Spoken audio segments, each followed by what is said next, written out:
Hi കൂട്ടുകാർ, അസ്സലാമു അലൈക്കും വറഹ്മത്തുള്ളാഹി തആല വബറകാതുഹു. 2024 വാർഷിക പരീക്ഷ 1ാം ക്ലാസ്സിൻ്റെ തഫ്ഹീമുൽ ഖിറാഅ നടത്തിയതിൻ്റെ ചോദ്യപേപ്പറുമായിട്ടാണ് ഞാൻ വന്നിരിക്കുന്നത്. നമുക്ക് ചോദ്യത്തിലേക്ക് കടക്കാം. ബിസ്മില്ലാഹിർ റഹ്മാനിർ റഹീം. അപ്പോൾ നമുക്ക് ആദ്യം എന്താണ് യോജിച്ച പേരുകൾ പറയാനാണ്.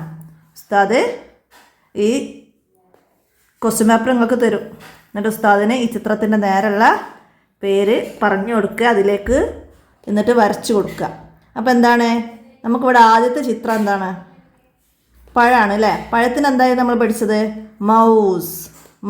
അപ്പോൾ നമുക്കതിലേക്ക് വരച്ചു കൊടുക്കാം, എന്നിട്ട് ഇത് വായിച്ചും കൊടുക്കാം. അടുത്തത് എന്താണ്? മൂണ് അല്ലേ? മൂണ്. അപ്പോൾ ഇവിടെ ചന്ദ്രൻ്റെ ചെറിയൊരു ഭാഗമുള്ളൂ. ഫുൾ മൂണാകുമ്പോൾ നമ്മൾ ബദർ പഠിച്ചിട്ടുണ്ട് അല്ലേ? അപ്പോൾ ഇതിനെന്തായിരുന്നു പറയുക? എന്താണ്? ഹിലാൽ എന്നാണ് പറയുക. അപ്പോൾ നമുക്ക് അതിലേക്ക് ആരോ മാർക്ക് വരയ്ക്കാം. പിന്നെ ഇവിടെ പിക്ചർ വരുന്നത് എന്താണ്? ഫ്ലാഗിന് അലം. അപ്പോൾ നമുക്ക് അതിലേക്ക് വരയ്ക്കാം. പിന്നെ ഇവിടെ സ്റ്റാറാണ് വന്നത്. സ്റ്റാറിന് നജും. നമുക്ക് അത് മാച്ച് ചെയ്ത് കൊടുക്കാം. നജും.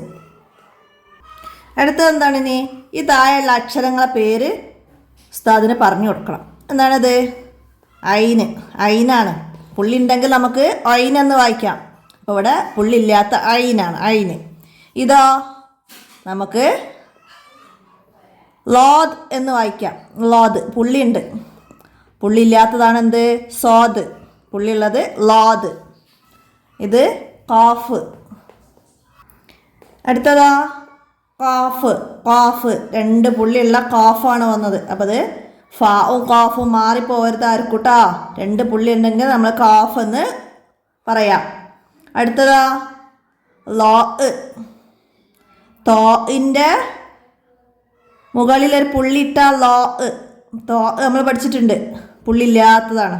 അപ്പോൾ അത് ലോ ആണ്. അപ്പോൾ എല്ലാവരും ഇങ്ങനെ വരുന്ന അക്ഷരങ്ങൾ നന്നായി മനസ്സിലാക്കണം. അപ്പോൾ അത് നമുക്ക് പറയാൻ കഴിയണം. ഇതുപോലെ തന്നെയാണ് റാ, സായി, ദാല്, സീന്, ഷീന്.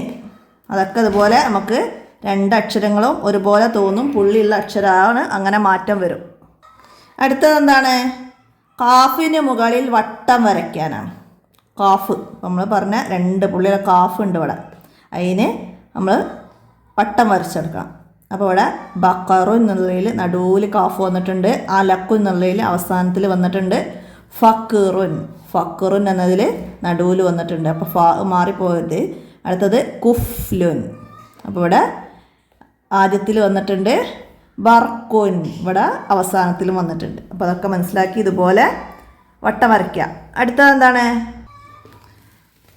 ഐനിന് മുകളിലാണ് ഇനി വട്ടം വരയ്ക്കേണ്ടത്. ഐന് ഇവിടെ ആദ്യത്തിൽ വരുമ്പോൾ എഴുതുന്ന രീതി ഇങ്ങനെയാണ് വരിക. അപ്പോൾ അതിന് നമുക്ക് വട്ടം വരയ്ക്കാം. ഫെയിലുൻ ഇടയിൽ ഐന് എഴുതുമ്പോൾ, വേർഡ്സുകളുടെ ഇടയിൽ വരുമ്പോൾ ഐന് ഇങ്ങനെയാണ് എഴുതുക. അപ്പോൾ അത് നമുക്ക് വട്ടം വരയ്ക്കാം. ബൈ ഉൻ അവസാനത്തിൽ ഐന് വരുമ്പോൾ എഴുതുന്ന രീതിയാണ്. അപ്പോൾ നമുക്കിവിടെ അവസാനത്തിൽ വട്ടം വരയ്ക്കാം. അക്ലുൻ ആദ്യത്തിൽ വന്നപ്പോൾ നമ്മൾ ഫസ്റ്റ് അടയാളപ്പെടുത്തിയ പോലെ.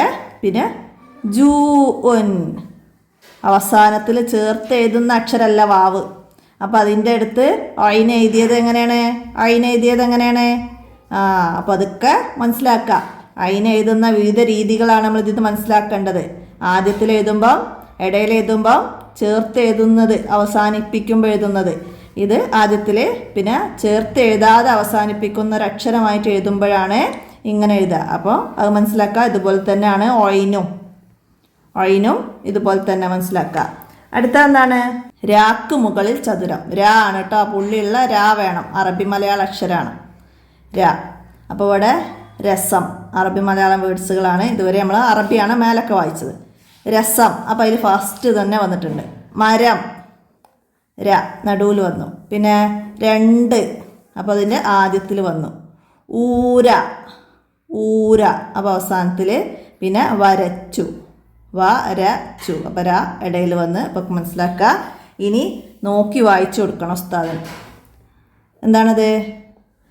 തോ ഓ കെ ലുൻ ലൊർഫുൻ ഖാല മഹ്റുൻ ഖാഫുൻ തീനുൻ ഊദുൻ അരണ ചായം പേടി. അപ്പോൾ അതൊക്കെ ഇതുപോലെ മറ്റ് വേർഡ്സുകൾ നിങ്ങൾ പാഠഭാഗത്ത് പഠിച്ച മറ്റ് വേർഡ്സുകളൊക്കെയാണ് വായിപ്പിക്കുക. അപ്പോൾ അതൊക്കെ മനസ്സിലാക്കുക. അപ്പോൾ ഇതിൽ ഇവിടെ ആദ്യം ഓരോ അക്ഷരങ്ങളാണ് വന്നത്, ഹർക്കത്തുകൾ മാറിയിട്ടുള്ള ഓരോ അക്ഷരങ്ങൾ. ഇവിടെ ചേർത്ത് എഴുതിയിട്ട് വന്നു. ഇവിടെ എല്ലാത്തിനും നീട്ടിയിട്ട് വന്നു. ഖാഫിനെ അലിഫ് കൊണ്ട്, തീനിനെ യാ കൊണ്ട്, ഐനിനെ വാവ് കൊണ്ട് നീട്ടുന്നു. അപ്പോൾ ഇത് അറബി മലയാളം വേർഡ്സുകളോ. അപ്പോൾ അതൊക്കെ മനസ്സിലാക്കുക. അപ്പോൾ എത്രയാണ് ഈ തഫീമുൽ ഖിറാ ചോദ്യപേപ്പർ നിങ്ങൾ മോഡലായി മനസ്സിലാക്കി പഠിക്കേണ്ടത്. ഇതുപോലെ മറ്റു ചിത്രങ്ങളുടെ പേരുകൾ, എല്ലാ ചിത്രത്തിൻ്റെയും നിങ്ങൾ സെക്കൻഡ് പാർട്ട് പഠിച്ച എല്ലാ ചിത്രത്തിൻ്റെ പേരുകളും കുട്ടികൾക്ക് എവിടെ കണ്ടാലും തിരിച്ചറിഞ്ഞ് അതിലേക്ക് മാച്ച് ചെയ്യാനും വായിച്ചു കൊടുക്കാനും കഴിയണം. ആ രീതിയിൽ കുട്ടികൾക്ക് മനസ്സിലാക്കി പഠിപ്പിക്കുക. അക്ഷരങ്ങളൊക്കെ എല്ലാ അക്ഷരങ്ങളും പറയാനും ഇതുപോലെ വായിച്ചു കൊടുക്കാനും അതിന് ഹർക്കത്തുകൾ മാറി വരുമ്പോഴുള്ള ഉച്ചാരണമൊക്കെ പഠിപ്പിക്കുക, നീട്ടാൻ വരുമ്പോഴുള്ളത് പഠിപ്പിക്കുക. അങ്ങനെയൊക്കെയാണ് നിങ്ങൾ റിവിഷനായിട്ട് മക്കൾക്ക് പഠിപ്പിക്കേണ്ടത്. എല്ലാവരും ഉപകാരപ്പെടുത്തുക. വീഡിയോ കൂട്ടുകാർക്കൊക്കെ ഷെയർ ചെയ്ത് കൊടുക്കുക. ഇന്നത്തെ വീഡിയോ ഇവിടെ അവസാനിപ്പിക്കുകയാണ്. അസ്സലാമു അലൈക്കും വറഹ്മത്തുള്ളാഹി വബറകാതുഹു.